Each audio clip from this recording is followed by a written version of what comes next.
Hi, I'm Patti Moreno, the Garden Girl. And I'm Mel Bartholomew with the Square Foot Gardening Foundation. We are here this month, and you know, this is a busy month in the garden right now. What are some of the things that a gardener needs to be doing right now? It all depends what kind of a garden you have. Now, if you have an old-fashioned single-row garden, you know it's way out back, far away from the house. You've got to decide, first you've got to clean up from last fall, because I bet you got tired of weeding, and you left some tools out there, and you were discouraged, and you didn't pick up all the vines and the dead stuff, so the garden looks a mess. But with a square foot garden, you cleaned up in the fall because it's small, so there's not a lot to do.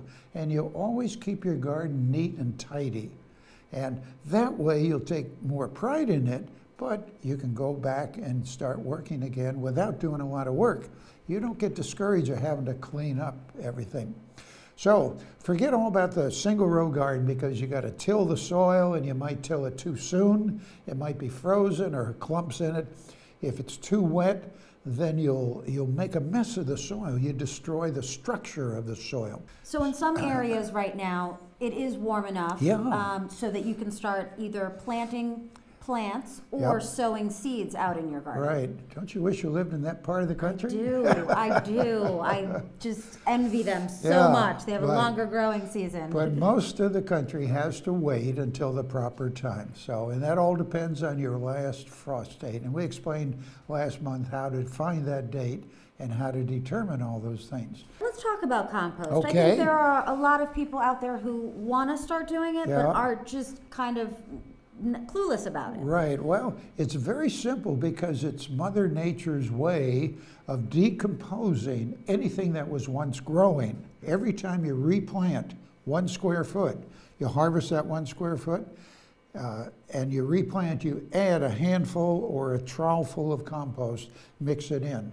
And that's basically just adding more nutrients back into the mix. Every time, see? So that's why we don't need any fertilizer, commercial fertilizer, because we have compost, a nice variety of compost made from many sources. And that's why it's important to have your own compost made from your kitchen scraps and your leaves and all those other good things. So we're going to chop it up, we're going to keep it moist, put it in a big pile, and the pile should be at least 3 feet by 3 feet by 3 feet. Right. And the biggest pile should be 4 feet by 4 feet by 4 feet. Those are the 2 variable sizes. So it doesn't take up too much space. No, not at all. Actually, the size of a square foot garden, 4 by 4. All of you out there who can start planting now, I'm really jealous of you. So it's a busy time in the garden. Get started, get out there, get some fresh air, and tune in next month because April, that's a huge month in the garden. All over the country. So stay tuned. Check us out next month where we're going to give you a lot of tips on what you should be doing in your garden in April. It's a great month. This is Mel Bartholomew wishing you happy gardening.